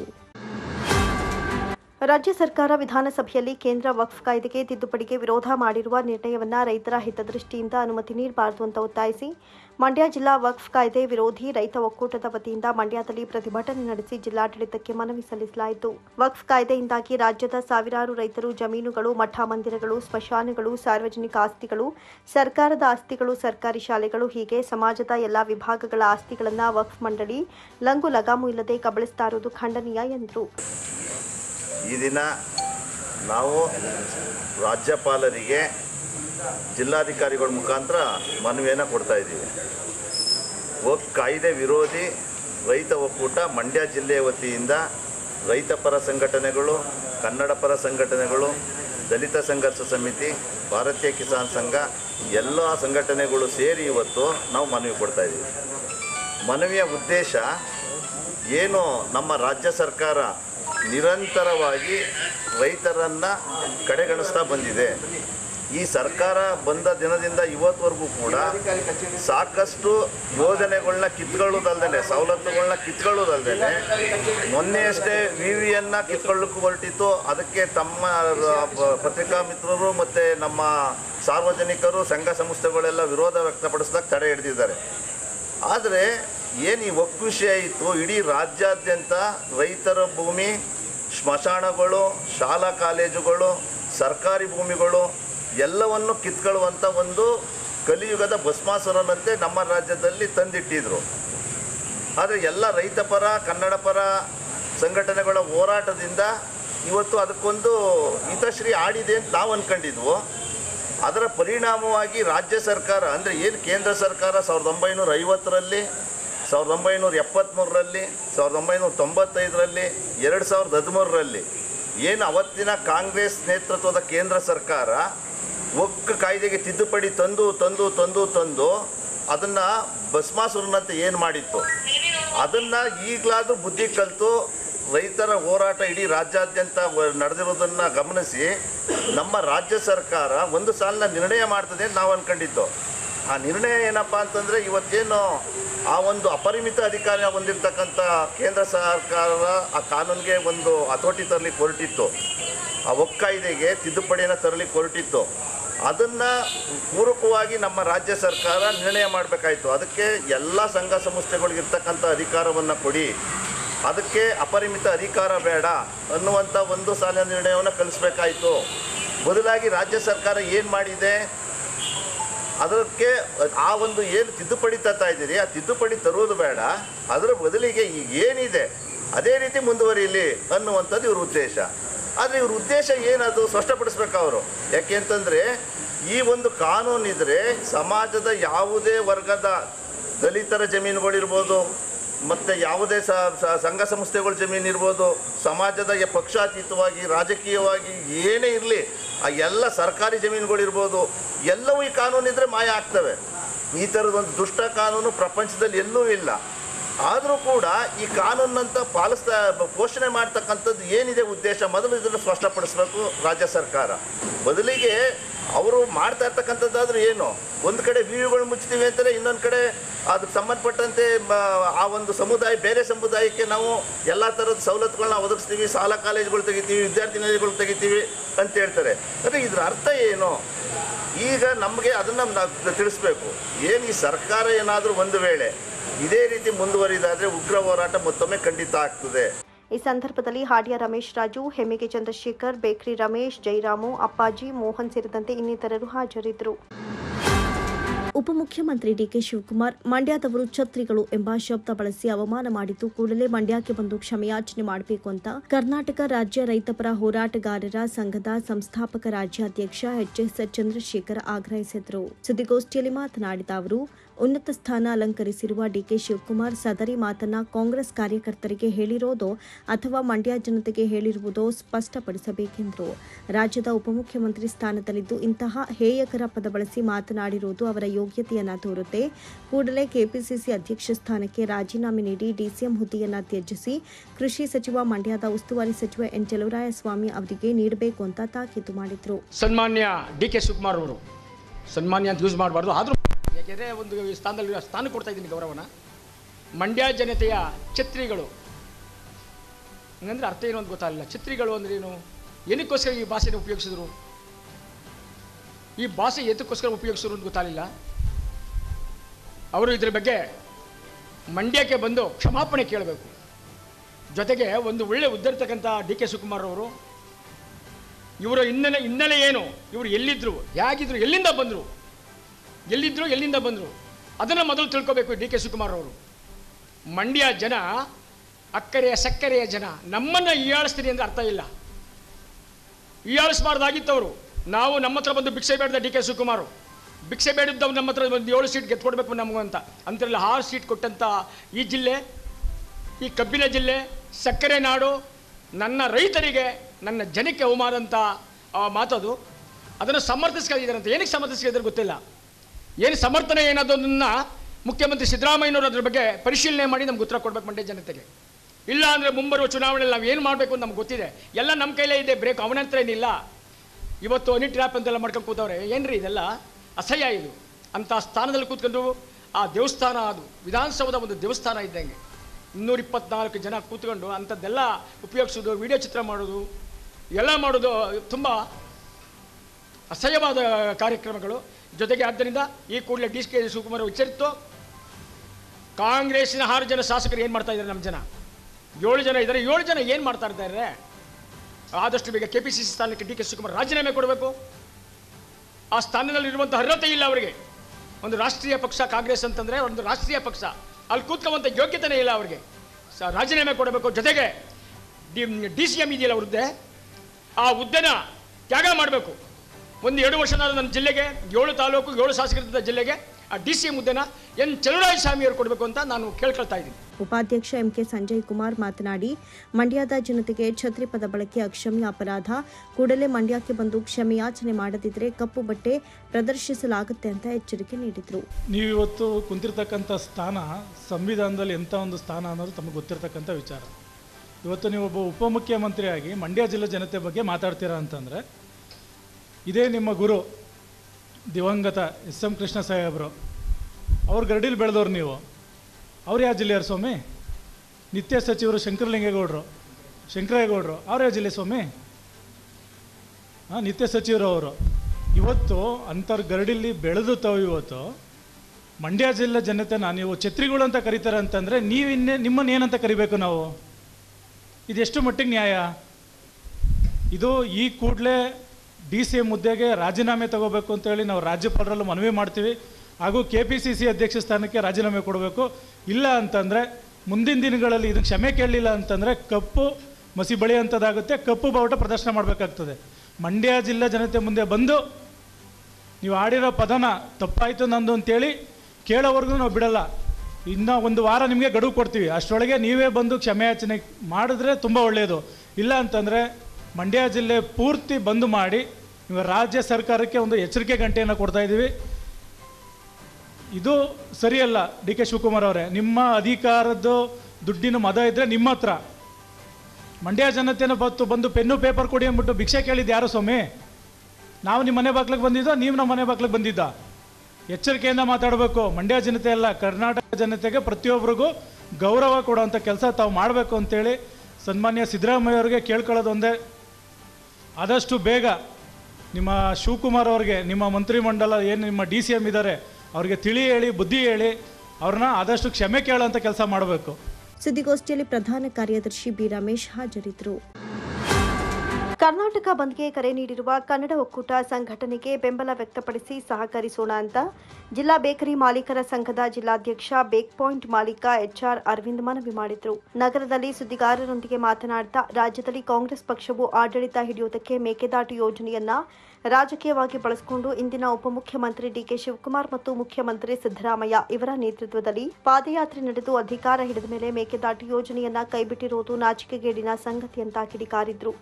ಕರ್ನಾಟಕ ರಾಜ್ಯದಲ್ಲಿ ಮರಾಠಿಗರ ಪುಂಡಾಟಿಕೆ ತಡೆಯುವುದಕ್ಕೆ ವಿಫಲ ಮತ್ತು ಬೆಂಗಳೂರಿಗೆ ಕುಡಿಯುವ ನೀರಿಗಾಗಿ KRSನಿಂದ 6ನೇ ಹಂತದ ಯೋಜನೆ ಮಾಡ್ತಾ ಇರೋದು ಶೋಚನೀಯ ಅಂತ ಎಚ್ಚರಿಸಿದ್ರು. ಕಾವೇರಿ ಕೊಳ್ಳದ ರೈತರ ಹಿತ ಕಾಯಲು ಮೇಕೆದಾಟು ಯೋಜನೆ ರೂಪಿಸದೆ ಮಂಡ್ಯ ರೈತರ ಹಾಗೂ ನಾಗರಿಕರ ಬಗ್ಗೆ ಮಂಡ್ಯ ಜನತೆ ಛತ್ರಿಗಳು ಅಂತ ಹೇಳಿರುವ ಅವಹೇಳನಕಾರಿ ಹೇಳಿಕೆಯನ್ನ ವಾಪಸ್ ಪಡೆಯುವಂತೆ ಒತ್ತಾಯಿಸಿದ್ರು. ಮಾರ್ಚ್ 22ರಂದು ನಡೆಯುವ ಕರ್ನಾಟಕ ಬಂದ್ಗೆ ನಮ್ಮ ಸಂಪೂರ್ಣ ಬೆಂಬಲವಿದೆ ಅಂತ ಘೋಷಿಸಿದ್ರು. ಜಿಲ್ಲೆಯ ವರ್ತಕರು, ವ್ಯಾಪಾರಸ್ಥರು 2-3 ಗಂಟೆಗಳ ಕಾಲವಾದರೂ ಬಂದ್ಗೆ ಬೆಂಬಲ ನೀಡುವಂತೆ ಮನವಿ ಮಾಡಿದ್ರು. ನಾಳೆ ಏನು ಮಂಡ್ಯ ಜಿಲ್ಲೆ ಸೇರಿದಾಗೆ ಕರ್ನಾಟಕ ಬಂದ್ಗೆ ಕರೆ ಕೊಟ್ಟಿದ್ದಾರೆ. ಖಂಡಿತ ನಮ್ಮ ಸಹಮತ ಇದೆ. ಒಬ್ಬ ಬೇಕರಿ ಉದ್ಯಮಿಯಾಗಿ, ಒಬ್ಬ ಮಂಡ್ಯ ಜಿಲ್ಲೆಯ ಕಾವೇರಿ ನೀರನ್ನು ಬಳಸುವಂಥ ವ್ಯಕ್ತಿಯಾಗಿ, ಒಬ್ಬ ಬೇಕರಿ ಸಂಘದ ಮಾಲೀಕರ ಅಧ್ಯಕ್ಷನಾಗಿ ನಾನು ಸಂಪೂರ್ಣ ಬೆಂಬಲವನ್ನು ವ್ಯಕ್ತಪಡಿಸ್ತೀನಿ. ಈ ಸಂದರ್ಭದಲ್ಲಿ ಎಲ್ಲ ಮಂಡ್ಯ ಜಿಲ್ಲೆ ಜನತೆಯಲ್ಲಿ ಮತ್ತು ಕರ್ನಾಟಕ ಜನತೆಯಲ್ಲಿ ವಿನಂತಿ ಏನು ಮಾಡ್ತೀನಿ ಅಂದರೆ, ಹಲವಾರು ಪಕ್ಷಗಳು, ಎಲ್ಲ ಪಕ್ಷಗಳು ತಪ್ಪು ಮಾಡಿವೆ ಮೇಕೆದಾಟು ವಿಚಾರದಲ್ಲಿ. ಅಂದರೆ ತಪ್ಪಾಗಲಿಕ್ಕಿಲ್ಲ. ಮೇಕೆದಾಟು ಒಂದು ಪ್ರಾಜೆಕ್ಟ್ ಏನಿದೆ ಅದು ತ್ವರಿತವಾಗಿ ಆಗಬೇಕಿದೆ. ಮೇಕೆದಾಟು ಪ್ರಾಜೆಕ್ಟು ಆಗುವುದರಿಂದ ಬರೀ ಮಂಡ್ಯ ಜಿಲ್ಲೆಗೆ ಅಲ್ಲ, ಬರೀ ಮೈಸೂರು ಭಾಗಕ್ಕೆ ಅಲ್ಲ, ಇಡೀ ಬೆಂಗಳೂರು ಭಾಗಕ್ಕೂ ದೊಡ್ಡ ಮಟ್ಟದಲ್ಲಿ ಹಲವಾರು ಮುಂದಿನ ದಿನಗಳಲ್ಲಿ ಯೋಚನೆ ಮಾಡ್ತಾ ಹೋದರೆ ನೀರಿನ ಕ್ಷಾಮ ಎದುರಾಗ್ತದೆ. ಅಂಥ ಒಂದು ನೀರಿನ ಕ್ಷಾಮ ತಡೆಗಟ್ಟಕ್ಕೆ ಸಾಧ್ಯ ಇದ್ದರೆ ಮೇಕೆದಾಟು ಯೋಜನೆ ಸಫಲವಾದರೆ ಮಾತ್ರ ಇದು ಸಾಧ್ಯವಾಗಲಿಕ್ಕೆ ಸಾಧ್ಯ. ಯಾವ ಕಾಂಗ್ರೆಸ್ ಸರ್ಕಾರ ಅಥವಾ ಕಾಂಗ್ರೆಸ್ ಪಕ್ಷ ಮೇಕೆದಾಟು ವಿಚಾರವಾಗಿ ಪಾದಯಾತ್ರೆಯನ್ನು ಮಾಡ್ತಾ ಇವತ್ತು ಮೇಕೆದಾಟು ವಿಚಾರಕ್ಕೆ ತಟಸ್ಥ ನಿಲುವನ್ನು ತಾಳ್ಕೊಂಡು ಮೇಕೆದಾಟು ವಿಚಾರನ ಸಂಪೂರ್ಣ ಕೈಬಿಟ್ಟಿದೆ. ಈ ಒಂದು ಸಂದರ್ಭದಲ್ಲಿ BJP ಇರ್ಬೋದು, JDS ಇರ್ಬೋದು, ಕಾಂಗ್ರೆಸ್ ಇರ್ಬೋದು, ಪಕ್ಷಾತೀತವಾಗಿ ದಯಮಾಡಿ ಇದ್ರ ಬಗ್ಗೆ ಒಂದು ದೊಡ್ಡ ಹೆಜ್ಜೆಯನ್ನು ಇಡುವಂಥ ಹೊಣೆಗಾರಿಕೆ ಜವಾಬ್ದಾರಿ ನಿಮ್ಮಗಳ ಮೇಲಿದೆ. ದಯಮಾಡಿ, ಯಾಕಂದರೆ ಇದು ಬರೀ ನೀರಿನ ಸಮಸ್ಯೆ ಒಂದೇ ಅಲ್ಲ, ಕುಡಿ ನೀರಿನ ಸಮಸ್ಯೆ ಒಂದೇ ಬಗೆಹರಿಯೋದಿಲ್ಲ. ವಿದ್ಯುತ್ ಶಕ್ತಿಯನ್ನು ಹಲವಾರು ಜಿಲ್ಲೆಗಳಿಗೆ ಕೂಡ ಕೊಡುವಂಥದ್ದು ವಿದ್ಯುತ್ ಶಕ್ತಿ ಉತ್ಪಾದನೆ ಮಾಡೋದ್ರಿಂದ ಅನುಕೂಲ ಆಗ್ತದೆ. ಹಾಗಾಗಿ ದಯಮಾಡಿ ಇದರ ಬಗ್ಗೆ ಪ್ರತಿಯೊಬ್ಬರು ಗಮನ ಹರಿಸಿ ನಾಳೆ ನಡೆಯುವಂಥ ಬಂದ್ಗೆ ಕನಿಷ್ಠ 3 ರಿಂದ 4 ಅವರು ಸಾಂಕೇತಿಕವಾಗಿ ಬಂದ್ ಮಾಡೋದ್ರ ಮೂಲಕ ರಾಜ್ಯ ಸರ್ಕಾರಕ್ಕೆ ಬಿಸಿ ಮುಟ್ಟಿಸಬೇಕು. ಜೊತೆಗೆ ಈ ಸಂದರ್ಭದಲ್ಲಿ DK ಶಿವಕುಮಾರ್ ಅವರು ಮಂಡ್ಯ ಜಿಲ್ಲೆಯ ಜನರ ಛತ್ರಿಗಳು ಅಂತ ಕರೆದಿದ್ದಾರೆ. ಇದು ಅಕ್ಷಮ್ಯ ಅಪರಾಧ. ಇಂಥ ಅಪರಾಧವನ್ನು ಯಾರನ್ನೂ ಕೂಡ ಮನ್ನಿಸ್ಲಿಕ್ಕೆ ಸಾಧ್ಯ ಇಲ್ಲ. ದಯಮಾಡಿ ಮಂಡ್ಯ ಜಿಲ್ಲೆಯೊಬ್ಬರು ಪ್ರತಿಯೊಬ್ಬರು ನಮ್ಮ ಮಂಡ್ಯ ನಮ್ಮ ಹೆಮ್ಮೆ ಅಂತ ಇಡೀ ಸೋಷಿಯಲ್ ಮೀಡಿಯಾದಲ್ಲಿ ನಾಳೆಗೆ ಬಂದ್ನ ಜೊತೆಗೆ ಇದೊಂದು ಸಂಚಲನವನ್ನು ಮೂಡಿಸಬೇಕು. ಸೋಷಿಯಲ್ ಮೀಡಿಯಾದಲ್ಲಿ ಮಂಡ್ಯ ಜಿಲ್ಲೆಯ ಹೆಮ್ಮೆಯನ್ನು ಎತ್ತಿಡಿಯುವಂತ ಬೇಕು. ಯಾಕಂದರೆ ನಮ್ಮ ಜಿಲ್ಲೆಯವರ ಬಗ್ಗೆ ಅವಹೇಳನಕಾರಿ ಪದಗಳನ್ನ ಬಳಸಿರೋದು ನಿಜವಾಗ್ಲೂ ಯಾರೂ ಒಪ್ತಕ್ಕದ್ದಲ್ಲ. ದಯಮಾಡಿ ಪ್ರತಿಯೊಬ್ಬ ಮಂಡ್ಯ ಜಿಲ್ಲಾ ನಾಗರಿಕರು ಇದರ ಬಗ್ಗೆ ಗಮನ ಹರಿಸಿ ಪ್ರತಿಯೊಬ್ಬರು ಸೋಷಿಯಲ್ ಮೀಡಿಯಾದಲ್ಲಿ ನಮ್ಮ ಜಿಲ್ಲೆ ನಮ್ಮ ಹೆಮ್ಮೆ ಅಂತ ಒಂದು ಸ್ಲೋಗನ್ ಹಾಕೋದ್ರ ಮೂಲಕ ಇಡೀ ಏನು DK ಶಿವಕುಮಾರ್ ಉಪಮುಖ್ಯಮಂತ್ರಿ ಇದ್ದಾರೆ, ನಮ್ಮ ಜಿಲ್ಲೆಯ ಜನತರ ಬಗ್ಗೆ ಹಗುರವಾಗಿ ಮಾತಾಡಿದ್ದಾರೆ. ಅವ್ರಿಗೊಂದು ಈ ಸಂದರ್ಭದಲ್ಲಿ ಒಂದು ಸಂದೇಶ ಕಳಿಸ್ಬೇಕು. ಅವರು ಬೇಷರದ ಕ್ಷಮೆಯನ್ನು ನಮ್ಮ ಮಂಡ್ಯ ಜಿಲ್ಲೆಯ ಜನತೆಗೆ ಕೇಳಲೇಬೇಕು. ಅದಾಗಬೇಕು ಅಂದರೆ ಸೋಷಿಯಲ್ ಮೀಡಿಯಾದಲ್ಲಿ ಈ ಒಂದು ದಿಟ್ಟ ಹೋರಾಟಕ್ಕೆ ಮುನ್ನುಡಿ ಬರೀಬೇಕು ಅಂತ ಈ ಸಂದರ್ಭದಲ್ಲಿ ಹೇಳ್ತಾ ಮತ್ತೊಮ್ಮೆ ನಾನು ಕರ್ನಾಟಕ ಬಂದ್ಗೆ ಈ ಮೇಕೆದಾಟು ವಿಚಾರವಾಗಿ ನನ್ನ ಸಹಕಾರ ಇದೆ, ನಮ್ಮ ಬೆಂಬಲ ಇದೆ ಅಂತ ಹೇಳಲಿಕ್ಕೆ ಬಯಸ್ತೇನೆ. ನಾಳೆ ಅಖಂಡ ಕರ್ನಾಟಕ ಬಂದ್ ಹಿನ್ನೆಲೆ ನಾಳಿನ ಬಂದ್ಗೆ ಅಖಿಲ ಕರ್ನಾಟಕ ವಿದ್ಯಾರ್ಥಿ ಯುವ ಸಂಘಟನೆ ಬೆಂಬಲವಿದೆ ಅಂತ ಅಖಿಲ ಕರ್ನಾಟಕ ವಿದ್ಯಾರ್ಥಿ ಯುವ ಸಂಘಟನೆ ರಾಜ್ಯಾಧ್ಯಕ್ಷ BT ಜೀವನ್ ತಿಳಿಸಿದರು. ಈ ಸಂದರ್ಭದಲ್ಲಿ ಮಾತನಾಡಿದ ಅವರು, ಕನ್ನಡಿಗರ ಪರವಾಗಿ ನಮ್ಮ ವಿದ್ಯಾರ್ಥಿಗಳ ಸಂಘಟನೆ ಮಂಡ್ಯದಲ್ಲಿ 400ಕ್ಕೂ ಹೆಚ್ಚು ವಿದ್ಯಾರ್ಥಿಗಳಿಂದ ರಸ್ತೆಗಿಳಿದು ಹೋರಾಟ ಮಾಡಲಿದ್ದೇವೆ ಎಂದರು. ನಿರಂತರವಾಗಿ ಕನ್ನಡಿಗರ ಮೇಲೆ ಮರಾಠಿಗರ ಅನ್ಯಾಯ ಆಗ್ತಾ ಇದೆ. ನಮ್ಮ ಜನ ನಾಯಕರು ಒಬ್ಬರೂ ಸಹ ಧ್ವನಿ ಎತ್ತಲ್ಲ. ನಮ್ಮ ನೆಲ ಜಲ ಭಾಷೆಗಾಗಿ ನಾವು ಹೋರಾಟ ಮಾಡಬೇಕಿದೆ. ಎಲ್ಲರೂ ಸಹ ಬಂದ್ಗೆ ಬೆಂಬಲ ನೀಡುವಂತೆ ಮನವಿ ಮಾಡಿದರು. ಕರ್ನಾಟಕದ ಗಡಿನಾಡು ಬೆಳಗಾವಿಯಲ್ಲಿ ಕರ್ನಾಟಕದ ಬಸ್ ಕಂಡಕ್ಟರ್ ಹಾಗೂ ಬಸ್ ಡ್ರೈವರ ಮುಖಕ್ಕೆ ಮಸಿ ಬಳಿದು ದೌರ್ಜನ್ಯವನ್ನು ಎಸಗಿರುವಂಥ MES ಪುಂಡರ ವಿರುದ್ಧ ನಾಳೆ ಮಾರ್ಚ್ 22 ವಾಟಾಳ್ ನಾಗರಾಜ್ ಸರ್ ಹಾಗೂ ಸಾರಾ ಗೋವಿಂದ್ರವರ ನೇತೃತ್ವದಲ್ಲಿ ಕನ್ನಡ ಪರ ಹೋರಾಟಗಾರರ ಸಂಯೋಗದಲ್ಲಿ ಅಖಂಡ ಕರ್ನಾಟಕ ಬಂದ್ ಕರೆಯನ್ನು ನೀಡಿದ್ದಾರೆ. ಇದಕ್ಕೆ ನಮ್ಮ ಅಖಿಲ ಕರ್ನಾಟಕ ವಿದ್ಯಾರ್ಥಿ ಯುವ ಸಂಘಟನೆ ಪೂರ್ಣವಾದ ಬೆಂಬಲವನ್ನು ಘೋಷಣೆಯನ್ನು ಮಾಡ್ತೇವೆ. ಎಲ್ಲ ವಿದ್ಯಾರ್ಥಿಗಳು ಅವರವರ ಜಿಲ್ಲಾ ಕೇಂದ್ರಗಳಲ್ಲಿ ಈ ಪ್ರತಿಭಟನೆಗೆ ಬಹಳಷ್ಟು ಸಂಖ್ಯೆಯಲ್ಲಿ ಪಾಲ್ಗೊಂಡು ಈ ಪ್ರತಿಭಟನೆಯನ್ನು ಯಶಸ್ವಿಯಾಗಿ ಮಾಡ್ಕೋಬೇಕು ಅಂತ ಈ ಮೂಲಕ ವಿನಂತಿಯನ್ನು ಮಾಡ್ತೇನೆ. ಸುಮಾರು 30-40 ವರ್ಷಗಳಿಂದ ಈ ರೀತಿ ದೌರ್ಜನ್ಯವನ್ನು ಗಡಿನಾಡಿನಲ್ಲಿ ಅಕ್ಕಪಕ್ಕ ರಾಜ್ಯದ ಪುಂಡರು ಎಸಗ್ತಾ ಬಂದಿದ್ದಾರೆ. ಇದರ ವಿರುದ್ಧವಾಗಿ ಸುಮಾರು ಹೋರಾಟಗಳಾದರೂ ಕೂಡ ಯಾವುದೇ ರೀತಿ ಪ್ರಯೋಜನಗಳು ಬಂದಿಲ್ಲ. ಕರ್ನಾಟಕ ಸರ್ಕಾರ ಕೂಡ ಯಾವುದೇ ರೀತಿ ಕಠಿಣ ಕ್ರಮವನ್ನು ಕೈಗೊಂಡಿಲ್ಲ. ಈ ಒಂದು ಅಧಿವೇಶನದಲ್ಲಿ ಮಾನ್ಯ ಮುಖ್ಯಮಂತ್ರಿಗಳಿಗೆ, ಜನಪ್ರಿಯ ಶಾಸಕರಿಗೆ ಹಾಗೂ ನಾಯಕರಿಗೆ ಒತ್ತಾಯ ಮಾಡೋದೇನೆಂದರೆ, ಅವರು ಈ ಅಧಿವೇಶನದಲ್ಲಿ ಈ ಕನ್ನಡಿಗರಿಗೆ ಆಗ್ತಿರುವಂಥ ಅನ್ಯಾಯದ ವಿರುದ್ಧ ಧ್ವನಿ ಎತ್ತಬೇಕು, ಕನ್ನಡಿಗರ ಪರವಾಗಿ ನಿಂತ್ಕೋಬೇಕು, ಕನ್ನಡಿಗರಿಗೆ ಆಗ್ತಿರೋ ಅನ್ಯಾಯದ ವಿರುದ್ಧ ಮಾಡ್ತಿರುವಂಥ ಪುಂಡರಿಗೆ ಒಂದು ಕಠಿಣ ಕ್ರಮವನ್ನು ವಿಧಿಸೋಕ್ಕೆ ಒಂದು ಬಿಲ್ಲನ್ನು ಪಾಸ್ ಮಾಡಬೇಕು ಅಂತ ಈ ಮೂಲಕ ಒತ್ತಾಯವನ್ನು ಮಾಡ್ತೇನೆ. ಹಾಗೂ ನಮ್ಮದು ಅಂದರೆ ಕರ್ನಾಟಕ ಹಾಗೂ ಮಹಾರಾಷ್ಟ್ರ ಎರಡೂ ಕೂಡ ಅಖಂಡ ಭಾರತ ಒಕ್ಕೂಟಕ್ಕೆ ಸೇರಿರುವಂಥದ್ದು. ನಮ್ಮ ನೆಲ ಜಲಕ್ಕೆ ನಾವು ಕೂಡ ಅವರಿಗೆ ಗೌರವವನ್ನು ನೀಡ್ತೇವೆ, ಅವರು ಕೂಡ ನಮ್ಮ ಭಾಷೆ ನೆಲ ಜಲಕ್ಕೆ ಗೌರವವನ್ನು ನೀಡಬೇಕು. ಅಂದಿನ ಮಹಾನ್ ಹೋರಾಟಗಾರರು, ಮಹಾನ್ ಹಿಂದೂ ಹೋರಾಟಗಾರರಾದ ಛತ್ರಪತಿ ಶಿವಾಜಿ ಮಹಾರಾಜ್ ಕೂಡ ನಮ್ಮ ಅಖಂಡ ಹಿಂದೂ ರಾಷ್ಟ್ರ ನಿರ್ಮಾಣಕ್ಕೆ ಕನಸನ್ನು ಕಂಡಿದ್ದರು. ಇದಕ್ಕೆ ನಮ್ಮ ಕರ್ನಾಟಕದ ಮಹಾರಾಜರು ಕೂಡ ಬೆಂಬಲಕ್ಕೆ ನಿಂತರು. ಅವರ ಕಷ್ಟಕ್ಕೆ ಸಂದರ್ಭದಲ್ಲೂ ಕೂಡ ನಮ್ಮ ಕಿತ್ತೂರಾಣಿ ಚೆನ್ನಮ್ಮ ಅವರು ಕೂಡ ನೆರವಾಗಿರುವಂಥದ್ದು ನಮ್ಮೆಲ್ಲರಿಗೂ ಕೂಡ ತಿಳಿದಿದೆ. ಅಷ್ಟೊಂದು ಅಣ್ಣ ತಂಗಿ ಅಂತ ಅವಿನಾಭಾವ ಸಂಬಂಧ ಇದ್ದ ಅಕ್ಕಪಕ್ಕ ರಾಜ್ಯದಲ್ಲಿ ಇವತ್ತು ಶತ್ರು ಎಂಬ ಬಿತ್ತನೆ ಬಿದ್ದಿದೆ. ಇದೊಂದು ಕೇಳಿ ತುಂಬ ಬೇಸರ ಸಂಗತಿಯಾಗಿದೆ.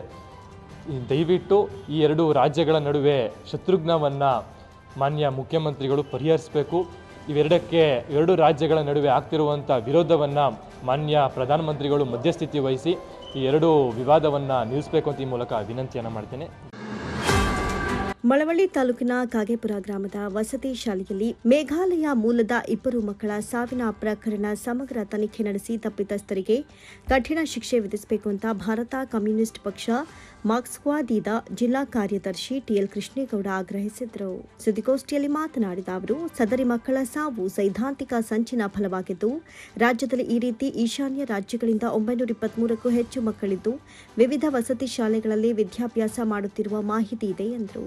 ಈಶಾನ್ಯ ರಾಜ್ಯಗಳಿಂದ ಕರೆತರುವ ಮಕ್ಕಳನ್ನ ದಾಸೋಹಕ್ಕೆ ಹೆಸರಾದ ಮಠ ವಸತಿ ಶಾಲೆಗಳಲ್ಲದೆ ವಸತಿ ವ್ಯವಸ್ಥೆಯೇ ಇಲ್ಲದ ಶಾಲೆಗಳಲ್ಲಿ ಕಲಿತಾ ಇದ್ದು, ಈ ಮಕ್ಕಳಿಗೆ ಸೈದ್ಧಾಂತಿಕ ಮತ್ತು ದೊಣ್ಣೆ ಹಾಗೂ ಕತ್ತಿ ವರ್ಸಿಯಂತಹ ಶಸ್ತ್ರಾಭ್ಯಾಸ ತರಬೇತಿಯನ್ನ ನೀಡಲಾಗ್ತಾ ಇದೆ ಅಂತ ಆರೋಪಿಸಿದರು. ಇದೀಗ ಸಾವಿಗೀಡಾದ ಮಕ್ಕಳು ಕಿರುಗಾವಲು ಶಾಲೆಯಲ್ಲಿ ದಾಖಲಾತಿ ಹೊಂದಿ ಕಾಗೇಪುರದ ಗೋಕುಲದಲ್ಲಿ ತರಬೇತಿ ಪಡಿತಾ ಇದ್ರು. ಗ್ರಾಮಗಳಲ್ಲಿ ನಡೆದ ಕಾರ್ಯಕ್ರಮಗಳ ಉಳಿದ ಊಟ ಇವರಿಗೆ ನೀಡಲಾಗ್ತಾ ಇತ್ತು. ಇವರನ್ನ ತೋರಿಸಿ ದಾನಿಗಳು ಮತ್ತು ಕಾರ್ಪೊರೇಟ್ ಸಂಸ್ಥೆಗಳಿಂದ ಹಣ ಸಂಗ್ರಹಿಸುವ ಹುನ್ನಾರ ಇರೋ ಸಾಧ್ಯತೆ ಇದೆ ಅಂತ ಅನುಮಾನ ವ್ಯಕ್ತಪಡಿಸಿದರು. ಗೋಕುಲ ವಿದ್ಯಾಸಂಸ್ಥೆ ಅಲ್ಲಿ ಸಂಭವಿಸಿರ್ತಕ್ಕಂಥ ಘಟನೆಯಲ್ಲಿ ಮೇಘಾಲಯದ 2 ವಿದ್ಯಾರ್ಥಿಗಳು ಮರಣ ಹೊಂದಿದ್ದಾರೆ. ಅದು ಮೇಲ್ನೋಟಕ್ಕೆ ಕಾಣುವಷ್ಟು ಸರಳವಾದ ನೇರವಾದ ವಿಚಾರ ಅಲ್ಲ. ಇದೊಂದು ಬಹಳ ವರ್ಷಗಳಿಂದ ನಡೀತಾ ಇರತಕ್ಕಂಥ ಸೈದ್ಧಾಂತಿಕ ಸಂಚು. ಆ ಸಂಚಿನ ಪ್ರಕಟಣೆ ಇದು.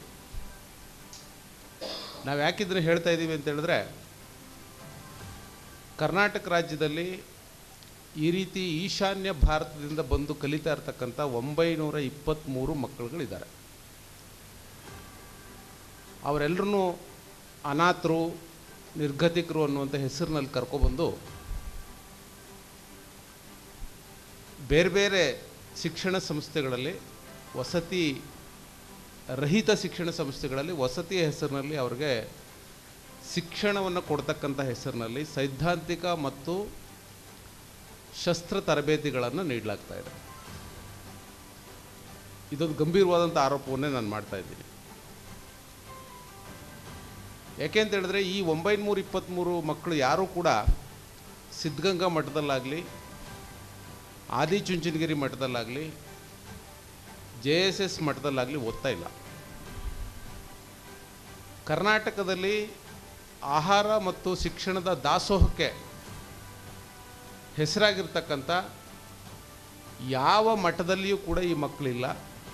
ಬದಲಾಗಿ ಗೋಕುಲ ವಿದ್ಯಾಸಂಸ್ಥೆ ಅಂತ ಒಂದು ಅಭಿನವ ಭಾರತಿ ಅಂತ ಒಂದು ಸಂಸ್ಥೆಯಲ್ಲಿ ಈ ರೀತಿ RSS ವ್ಯಕ್ತಿಗಳು ಮತ್ತು RSS ಸಂಸ್ಥೆಯ ಸಂಪರ್ಕ ಮತ್ತು ನಿಯಂತ್ರಣದಲ್ಲಿರ್ತಕ್ಕಂಥ ಶಿಕ್ಷಣ ಸಂಸ್ಥೆಗಳಲ್ಲಿ ಇವರು ಕಲಿತಾ ಇದ್ದಾರೆ. ಯಾಕೆ ಇವರು ಇಲ್ಲೇ ಕಲಿತಾ ಇದ್ದಾರೆ? ಏನು ಉದ್ದೇಶ ಇದು? ಅವ್ರಿಗೆ ಕಾಗೇಪುರದಲ್ಲೂ ಕೂಡ ಕೇವಲ ಶಿಕ್ಷಣವನ್ನು ಕೊಡ್ತಾ ಇರಲಿಲ್ಲ, ಅವ್ರಿಗೆ ದೊಣ್ಣೆ ವರ್ಷೆ, ಕತ್ತಿ ವರ್ಷೆಗಳನ್ನು ಕಲಿಸ್ತಕ್ಕಂಥ ಪ್ರಯೋಗಗಳು ಕೂಡ ನಡೀತಾ ಇದ್ವು ಅನ್ನೋದು ಅಲ್ಲಿಯ ಸಾರ್ವಜನಿಕರು ಹೇಳ್ತಾ ಇದ್ದಾರೆ. ಇಲ್ಲಿ ಮಕ್ಕಳನ್ನು ಬಿಟ್ಟು ನಾರ್ತ್ ಈಸ್ಟ್ ಅವ್ರನ್ನ ಯಾಕೆ ಕರ್ಕೊಬಂದು ಈ ರೀತಿ ತರಬೇತಿಗಳನ್ನು ಕೊಡ್ತಾ ಇದ್ದಾರೆ ಅಂತ ಹೇಳಿದ್ರೆ, ನಾರ್ತ್ ಈಸ್ಟ್ ಬಹಳ ಮುಖ್ಯವಾಗಿ ಬಹಳ ದಿನಗಳಿಂದ ಹಿಂದುತ್ವದ ಕೋಮುವಾದಿ ರಾಜಕಾರಣದ ನೆಲೆ ಆಗಿರಲಿಲ್ಲ. ಅತಿ ಹೆಚ್ಚು ಬುಡಕಟ್ಟು ನಿವಾಸಿಗಳು ವಾಸ ಮಾಡ್ತಕ್ಕಂಥ ಅವ್ರದ್ದೇ ಆದಂಥ ಸ್ಥಳೀಯ ಅಸ್ಮಿತೆ ಮತ್ತು ಸಂಸ್ಕೃತಿಯನ್ನು ಒಳಗೊಂಡಿರ್ತಕ್ಕಂಥ ಪ್ರದೇಶ. ಅಲ್ಲಿ ಹಿಂದುತ್ವ ರಾಜಕಾರಣವನ್ನು ನಾಟಿ ಮಾಡಬೇಕು, ಕೋಮು ಗಲಭೆಗಳನ್ನು ಸೃಷ್ಟಿ ಮಾಡಬೇಕು, ಆ ಮುಖಾಂತರ ಇಡೀ ದೇಶವನ್ನು ಒಂದು ಫ್ಯಾಸಿಸ್ಟ್ ದೇಶವನ್ನಾಗಿ ಪರಿವರ್ತನೆ ಮಾಡಲಿಕ್ಕೆ ಇರ್ತಕ್ಕಂಥ ಹಿಂದುತ್ವ ಶಕ್ತಿಗಳ ಅಜೆಂಡಾದ ಭಾಗವಾಗಿ ನಾರ್ತ್ ಈಸ್ಟಿಂದ ಮಕ್ಕಳನ್ನ ಕರ್ಕೊಬಂದು ಇಲ್ಲಿ ತರಬೇತಿಗಳನ್ನು ಕೊಡ್ತಕ್ಕಂಥ ಕೆಲಸವನ್ನು ಮಾಡ್ತಾ ಇದ್ದಾರೆ. ಈಗ ನಾವು ಮಳವಳ್ಳಿ ತಾಲೂಕಿನ ವಿದ್ಯಾರ್ಥಿಗಳ ದಾಖಲಾತಿಗಳನ್ನೆಲ್ಲ ಪರಿಶೀಲಿಸಿದಾಗ BO ಕಚೇರಿನಲ್ಲಿ ಕೂತ್ಕೊಂಡೇನೆ, ಅವರು ಗೋಕುಲ ಸಂಸ್ಥೆಗೆ ಅಡ್ಮಿಷನ್ನೇ ಆಗಿಲ್ಲ.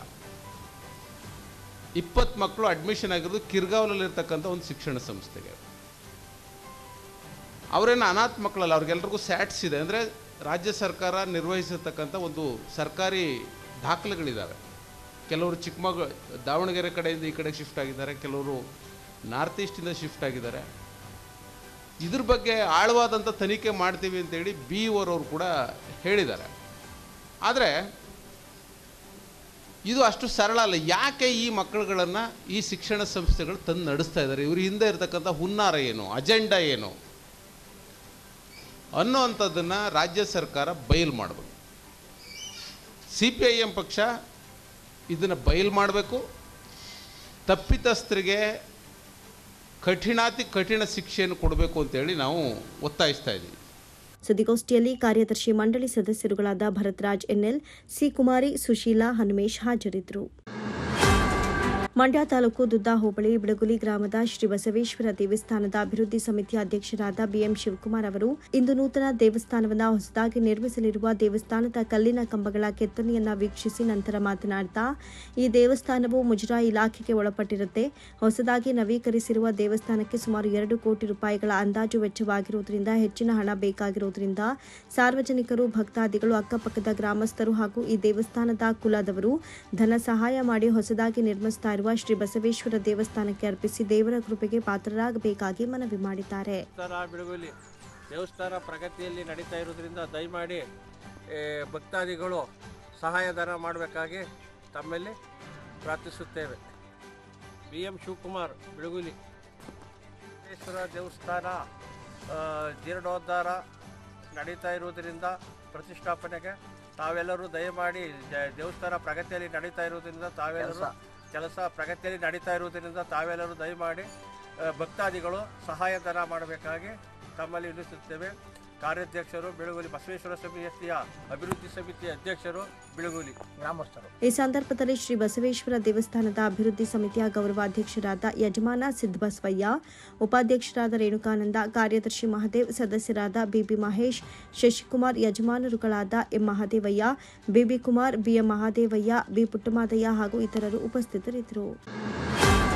ಕುನಿಗನಹಳ್ಳಿ ಗ್ರಾಮ ಪಂಚಾಯಿತಿ ಅಧ್ಯಕ್ಷರು ಹಾಗೂ ಉಪಾಧ್ಯಕ್ಷರ ಚುನಾವಣೆ ನಡೆಯಿತು. ಕುನಿಗನಹಳ್ಳಿ ಗ್ರಾಮ ಪಂಚಾಯಿತಿ ಅಧ್ಯಕ್ಷರಾಗಿ ಪ್ರಕಾಶ್ ಹಾಗೂ ಉಪಾಧ್ಯಕ್ಷರಾಗಿ ಶಶಿಕಲಾ ಆಯ್ಕೆಯಾದರು. ಈ ಸಂದರ್ಭದಲ್ಲಿ ನೂತನ ಅಧ್ಯಕ್ಷ ಪ್ರಕಾಶ್ ಮಾತನಾಡಿ, ನನ್ನ ಗ್ರಾಮ ಪಂಚಾಯಿತಿ ಅಧ್ಯಕ್ಷರನ್ನಾಗಿ ಮಾಡಿದ ಸದಸ್ಯರುಗಳಿಗೆ ಅಭಿನಂದನೆ ತಿಳಿಸಿದರು. ಗ್ರಾಮ ಪಂಚಾಯಿತಿ ಗ್ರಾಮ ಅಧ್ಯಕ್ಷರಾಗಿ ನನ್ನ ಅಧ್ಯಕ್ಷರಾಗಿ ಆಯ್ಕೆ ಮಾಡಿರುವ ಎಲ್ಲ ಮೆಂಬರ್ಗಳಿಗೂ ನಾನು ಹೃತ್ಪೂರ್ವಕ ಅಭಿನಂದನೆ ಸಲ್ಲಿಸ್ತೀನಿ. ಹಾಗೆ ನನಗೆ ಪರೋಕ್ಷವಾಗಿ ಮತ್ತು ಎಲ್ಲ ವಿಚಾರದಲ್ಲೂ ನನಗೆ ಸಹಕಾರ ಮಾಡಿರುವ ನನ್ನ BJP ತಾಲೂಕು ಪಕ್ಷದ ಲೀಡರ್ಗಳಿಗೂ ನಾನು ಅವರಿಗೆ ಹೃತ್ಪೂರ್ವಕ ಅಭಿನಂದನೆ ಸಲ್ಲಿಸ್ತೀನಿ. ಹಾಗೂ ನನ್ನ ಕ್ಷೇತ್ರದ ಶಾಸಕರಾದ ಶ್ರೀಮಾನ್ ಸಿಮೆಂಟ್ ಮಂಜಣ್ಣವರು ಇವತ್ತು ಅನಿವಾರ್ಯ ಕಾರಣ ಅವ್ರದ್ದು ಅಧಿವೇಶನ ಇರೋ ಕಾರಣದಿಂದ ಅವರು ಬಂದಿಲ್ಲ. ಅವ್ರ ಮಾರ್ಗದರ್ಶನದಲ್ಲಿ ಮುಂದಿನ ದಿನಗಳಲ್ಲಿ ತುಂಬ ಒಳ್ಳೆಯ ಕೆಲಸ ಮಾಡೋ ಅವಕಾಶಗಳಿದ್ದಾವೆ. ಮಾಡ್ತೀನಿ ಅನ್ನೋದು ಭರವಸೆಯೂ ಇದೆ. ಅದೇ ರೀತಿ ಮಾಡ್ತೀವಿ. ಗ್ರಾಮ ಪಂಚಾಯತ್ ಏನಿದೆ ನಮ್ಮ ಅಭಿವೃದ್ಧಿ, ನಮ್ಮ ಕುನಿಗನಹಳ್ಳಿ ಗ್ರಾಮ ಪಂಚಾಯತಿನ ಅಭಿವೃದ್ಧಿನ ಮಾಡಬೇಕು ಅಂತ ನಾನು ಪಣ ತೊಡ್ತೀನಿ. ಮುಂದಿನ ದಿನಗಳಲ್ಲಿ ಒಳ್ಳೆಯ ಅಭಿವೃದ್ಧಿ ಮಾಡಬೇಕು ಅಂತ. ನೂತನ ಉಪಾಧ್ಯಕ್ಷೆ ಶಶಿಕಲಾ ಮಾತನಾಡಿ, ಗ್ರಾಮ ಪಂಚಾಯಿತಿ ಮಟ್ಟದಲ್ಲಿ ಸಾಕಷ್ಟು ಅಭಿವೃದ್ಧಿ ಕಾರ್ಯಗಳು ಆಗಬೇಕಾಗಿದ್ದು ಎಲ್ಲ ಸದಸ್ಯರ ಸಹಕಾರ ಪಡೆದು ಗ್ರಾಮ ಪಂಚಾಯಿತಿ ಅಭಿವೃದ್ಧಿಗೆ ಶ್ರಮಿಸುತ್ತೇನೆ. ಗ್ರಾಮ ಪಂಚಾಯಿತಿ ವ್ಯಾಪ್ತಿಯಲ್ಲಿ ರಸ್ತೆ, ನೀರು, ಬೀದಿ ದೀಪ, ಚರಂಡಿಗಳಿಗೆ ಮೊದಲ ಆದ್ಯತೆ ನೀಡಿ ಮಾದರಿ ಗ್ರಾಮ ಪಂಚಾಯಿತಿಯನ್ನಾಗಿ ಮಾಡುತ್ತೇನೆ ಹಾಗೂ ಈ ಚುನಾವಣೆಯಲ್ಲಿ ಅವಿರೋಧವಾಗಿ ಆಯ್ಕೆ ಮಾಡಿದ ಎಲ್ಲ ಸದಸ್ಯರುಗಳಿಗೆ ಅಭಿನಂದನೆ ಸಲ್ಲಿಸಿದರು. ಅಧ್ಯಕ್ಷರ ಚುನಾವಣೆ ತೆರವಾಗಿದ್ದು, ಅಧ್ಯಕ್ಷರ ಚುನಾವಣೆ ಹಿಂದೆ ನಾನು ಅಧ್ಯಕ್ಷರಾಗಿದ್ದೆ. ನಾನು ರಾಜೀನಾಮೆ ಕೊಟ್ಟಂಥ ಕಾರಣದಿಂದ ಚುನಾವಣೆ ಇವತ್ತು ಘೋಷಣೆ ಆಗಿದೆ. ನಮ್ಮ ಎಲ್ಲ 6 ಜನ ಸದಸ್ಯರ ಬೆಂಬಲದಿಂದ ಇವತ್ತು ನಮ್ಮ ಪ್ರಕಾಶ್ ಅವರನ್ನು ನಾವು ಇವತ್ತು ಅವಿರೋಧವಾಗಿ ಆಯ್ಕೆ ಮಾಡಿದ್ದೇವೆ. ಮುಂದಿನ ದಿನಗಳಲ್ಲಿ ಅವರು ನಾವೆಲ್ಲ ಸೇರಿ ಉನ್ನತ ಕೆಲಸವನ್ನು ಮಾಡಿ ಶಾಸಕರ ಅನುದಾನದ ಅಡಿಯಲ್ಲಿ ಮತ್ತು ಎಲ್ಲರ ವಿಶ್ವಾಸವನ್ನು ಗಳಿಸಿ ಈ ಪಂಚಾಯತಿ ಒಂದು ಉನ್ನತ ಮಟ್ಟದಲ್ಲಿ ನಡೆಸ್ತೀವಿ ಅಂತೇಳಿ ಸಂದರ್ಭ ಹೇಳ್ತೀವಿ.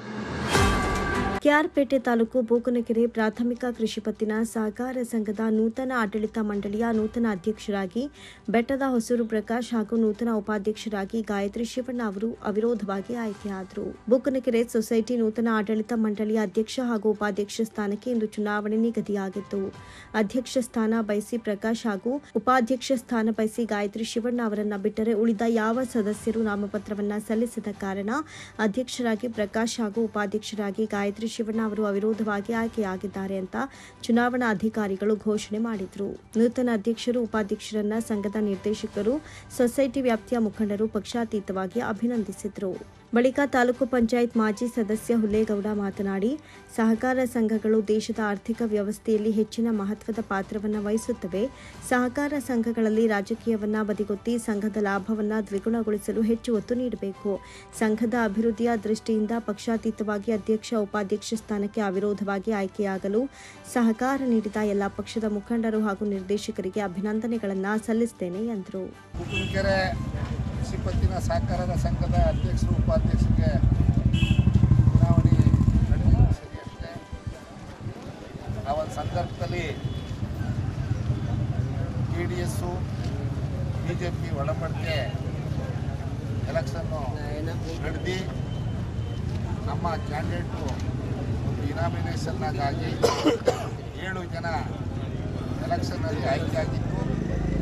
ಇವತ್ತು ನಮ್ಮ ಅಧ್ಯಕ್ಷರಿಗೆ ಆತ್ಮೀಯರು ಗೆಳೆಯರಾದಂಥ ನಮ್ಮ ಮೆಟ್ಮಸೂರು ಪ್ರಕಾಶ್ ಅವರು, ನಮ್ಮ ಅಕ್ಕ ಆದ ಗಾಯತ್ರಿ ಶಿವಣ್ಣವರು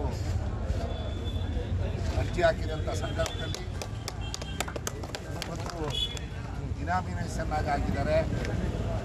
ಅದಕ್ಕೆ ನಾನು ಸಂತೋಷವನ್ನು ವ್ಯಕ್ತಪಡಿಸ್ತಾ, ಜೊತೆಗೆ ಇನಾಮಿನೇಷನ್ಗೆ ಪ್ರತಿಪಕ್ಷದವರು ಅರ್ಜಿ ಹಾಕ್ತೋನೆ ಸಹಕರಿಸಿದ್ದಕ್ಕೆ ಅವ್ರಿಗೂ ಸಹ ಅಭಿನಂದನೆ ಹೇಳಿಕೆ. ನೂತನ ಅಧ್ಯಕ್ಷರಾಗಿ ಆಯ್ಕೆಯಾದ ಬೆಟ್ಟದ ಹೊಸೂರು ಪ್ರಕಾಶ್ ಮಾತನಾಡಿ, ನನ್ನನ್ನು ಅವಿರೋಧವಾಗಿ ಅಧ್ಯಕ್ಷರನ್ನಾಗಿ ಆಯ್ಕೆ ಮಾಡಲು ಸಹಕಾರ ನೀಡಿದ ಪಕ್ಷಾತೀತವಾಗಿ ಅಂದರೆ JDS, BJP, ಕಾಂಗ್ರೆಸ್ ಪಕ್ಷದ ಎಲ್ಲ ಮುಖಂಡರು ಹಾಗೂ ನನ್ನ ಸಹೋದ್ಯೋಗಿಗಳಿಗೆ ತುಂಬು ಹೃದಯದ ಕೃತಜ್ಞತೆಯನ್ನು ಸಲ್ಲಿಸುತ್ತೇನೆ.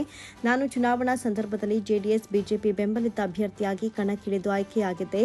ಆದರೆ ನೂತನ ಆಡಳಿತ ಮಂಡಳಿಯ ಅಧ್ಯಕ್ಷ ಚುನಾವಣೆಯಲ್ಲಿ ಎಲ್ಲ ಪಕ್ಷದ ಮುಖಂಡರ ಸಹಕಾರದಿಂದ ಅಧ್ಯಕ್ಷ ಸ್ಥಾನದ ಚುಕ್ಕಾಣಿ ಹಿಡಿದಿದ್ದೇನೆ. ನನ್ನ ಮೇಲೆ ನಂಬಿಕೆ ಇಟ್ಟು ಹೆಚ್ಚಿನ ಜವಾಬ್ದಾರಿ ನೀಡಿರುವ ತಮ್ಮೆಲ್ಲರಿಗೂ ಆಭಾರಿಯಾಗಿದ್ದೇನೆ ಎಂದರು. ಅಧ್ಯಕ್ಷ ಉಪಾಧ್ಯಕ್ಷ ಚುನಾವಣೆಯಲ್ಲಿ ಅದರಲ್ಲಿ ನನ್ನನ್ನು ಅಧ್ಯಕ್ಷನಾಗಿ ನಮ್ಮ ಅಕ್ಕನ ಸಹೋದರ ಉಪಾಧ್ಯಕ್ಷ ಆಯ್ಕೆ ಮಾಡಿದ್ವಿ. ನಾವು ಚುನಾವಣೆ ಅಧ್ಯಕ್ಷ ಪೂರ್ವ ಚುನಾವಣೆ ನಡೆದಾಗ ಒಂದು ಗುಂಪುಗಳಿಂದ ನಿಂತಿದ್ವಿ. ನಾನು JDS, BJP ಮೈತ್ರಿಯಿಂದ, ಇನ್ನೊಂದು ಗುಂಪಿನ ಮಹೇಶ್ವರು ಕಾಂಗ್ರೆಸ್ ಗುಂಪಿನಿಂದ ಚುನಾಯಿತರಾಗಿದ್ವಿ. ಇವತ್ತು ಅಧ್ಯಕ್ಷ ಚುನಾವಣೆ ಬಂದಾಗ ಕೆಲವು ನಮ್ಗೆ ಏನೇನೋ ಸಮಸ್ಯೆ ಬಂದೋ, ಇವತ್ತು ತಾಂತ್ರಿಕ ಸಮಸ್ಯೆಗಳು ಬಂದೋ, ಆ ಸಂದರ್ಭದಲ್ಲಿ ಏನೂ ಗೊಂದಲಗಳಾದ ಬಂದ್ಬಿಟ್ಟು ಪಕ್ಷಾತೀತವಾಗಿ ನಮ್ಮ JDSನ MLA ಮಂಜಣ್ಣವರು, BJP ಎಲ್ಲ ಮುಖಂಡರು ನರೇಗೌಡರಾಗಿ, ಕಾಂಗ್ರೆಸ್ನ ಮಾಜಿ ಶಾಸಕರಾದ ಚಂದ್ರಣ್ಣ ಇರ್ಬೋದು, ಹೊಸವಾದ ಮಹೇಶಣ್ಣ ಇರ್ಬೋದು, ನಮ್ಮ ಸ್ನೇಹಿತರಾದ ಹರೀಶಣ್ಣ, ಕಾಲೂರು ರವಿಯಣ್ಣ, ತಾಲೂಕು ಮಟ್ಟದಲ್ಲಿ ಇದರಲ್ಲಿ ಈ ಹುಡುಗಿಯರ ಗ್ರಾಮಕ್ಕೆ ಹೋಲಿಸ್ಕೊಂಡ್ರೆ ನಮ್ಮ JDS ಪಕ್ಷದ ಯಳವೇಗೌಡರು, ನಮ್ಮ ಅಧ್ಯಕ್ಷ ಶ್ಯಾಮಪ್ರಸಾದ್ ಅವರು, ನಮ್ಮ ರಮೇಶ್ ಅಣ್ಣ ಇರ್ಬೋದು, ಕಾಂಗ್ರೆಸ್ನ ವೆಂಕಟೇಶಣ್ಣ, ವಿಜಯರಾಮೇಗೌಡರು, ಗೋಳೇಗೌಡರು ಎಲ್ಲ ನಮ್ಮ ಯುವಕ ಮಿತ್ರರು ಪಕ್ಷಾತೀತವಾಗಿ ಇದ್ರ ಮೇಲೆ ಪಕ್ಷ ಬರಬಾರ್ದು, ನಾವೆಲ್ಲ ಒಗ್ಗಟ್ಟಾಗಿರಬೇಕು. ಇವತ್ತು ಪಕ್ಷಾತೀತ ಸಂಸ್ಥೆ ಆಗಬೇಕು ಅಂದ್ರೆ BJP, JDS, ಕಾಂಗ್ರೆಸ್ ಅಭ್ಯರ್ಥಿಗಳನ್ನೇ ಆಗ್ತಾನೆ. ಇವತ್ತು ಏನೋ ಆಗ್ಬಿಡ್ತಾನೆ, ಮುಖ್ಯಮಂತ್ರಿ ಅನ್ನೋ ಸಂದರ್ಭ ಇತ್ತು, ಅಭ್ಯರ್ಥಿನೇ ಆಗ್ತಾನೆ. ನನ್ನ ಮೇಲೆ ವಿಶ್ವಾಸ ಇಟ್ಟು ಈ ಸ್ಥಾನಕ್ಕೆ ಕೂರಿಸಿದ್ದಾರೆ. ಅವ್ರು ಯಾರು ನನ್ನ ಮೇಲೆ ವಿಶ್ವಾಸ ಇಟ್ಟಿದ್ದಾರೆ ಅವ್ರಿಗೆ ಒಂದು ಚೂರು ಚ್ಯುತಿ ಬಂದಂಗೆ ನಮ್ಮ ಜಿಲ್ಲಾ ಉಸ್ತುವಾರಿ ಸಚಿವರು ಇದು ಭಾಳ ವಿಶೇಷವಾಗಿ ಗಮನಿಸಿ ಈ ಸೊಸೈಟಿ ಏನಾಯ್ತಿದೆ ಅವ್ರು ಒಳ್ಳೇಬೇಕು ಅನ್ನೋಂಥದ್ದು ಇವತ್ತು ನೋಡ್ತಾ ಇದ್ದಾರೆ. ಅವ್ರಿಗೆ ಒಟ್ಟಾಗಿ ಹೇಳ್ತೀನಿ, ನಿಮ್ಗೆ ಯಾರದೇ ಹೆಸರು ಕೆಟ್ಟ ಹೆಸರು ಬರೋದಕ್ಕೆ ಉತ್ತಮವಾದ ಆಡಳಿತ ಎಷ್ಟು ದಿವಸ ಇರ್ತೀವಿ ಅಂತ ಅಷ್ಟು ದಿವಸದವರು ನನ್ನ ಮೇಲೆ ಏನು ವಿಶ್ವಾಸ ಇಟ್ಟಿದ್ರಿ ಆ ವಿಶ್ವಾಸನ ಖಂಡಿತ ಉಳಿಸ್ಕೊಳ್ತೀವಿ. ಈ ಸಂದರ್ಭದಲ್ಲಿ ಬೂಕನಕೆರೆ ಗ್ರಾಮ ಪಂಚಾಯಿತಿ ಅಧ್ಯಕ್ಷ ಶ್ಯಾಮ್ ಪ್ರಸಾದ್, PLD ಬ್ಯಾಂಕ್ ಮಾಜಿ ಅಧ್ಯಕ್ಷ ಬಣ್ಣೇನಹಳ್ಳಿ ಧನಂಜಯ, ಗ್ರಾಮ ಪಂಚಾಯತ್ ಸದಸ್ಯ ರವಿಕುಮಾರ್, ಸಂಘದ ನೂತನ ಉಪಾಧ್ಯಕ್ಷೆ ಗಾಯತ್ರಿ ಶಿವಣ್ಣ, ಸಂಘದ ನಿರ್ದೇಶಕರಾದ ಜ್ಞಾನೇಂದ್ರಪ್ಪ, ಮನು, ಅಡಿಕೆ ಸ್ವಾಮಿಗೌಡ, ಮಹೇಶ್ ಕುಮಾರ್, ಉಮೇಶ್, ಸಂದೀಪ್, ಕಾಳಮ್ಮ ಗೋವಿಂದಯ್ಯ, ಲಕ್ಷ್ಮಮ್ಮ, ಶ್ರುತಿ ಹರೀಶ್, ರಾಜೇಶ್ ನಾಯ್ಕ, ಶೀಳ್ನೆರೆ ರಾಘು, ಬಂಕ್ ಮಂಜು, JCB ರಾಜೇಶ್, ಮಿಲ್ ರಾಜೇಶ್, ಸ್ವಾಮಿಗೌಡ, ವಾಟಾಳ್ ನಾಗರಾಜ್, ಪುಟ್ಟರಾಜು, ಯಜಮಾನ ಕೃಷ್ಣೇಗೌಡ, ಎಲ್ಲ ಪಕ್ಷದ ಮುಖಂಡರು ಸೇರಿದಂತೆ ಇತರರು ಪಾಲ್ಗೊಂಡಿದ್ದರು.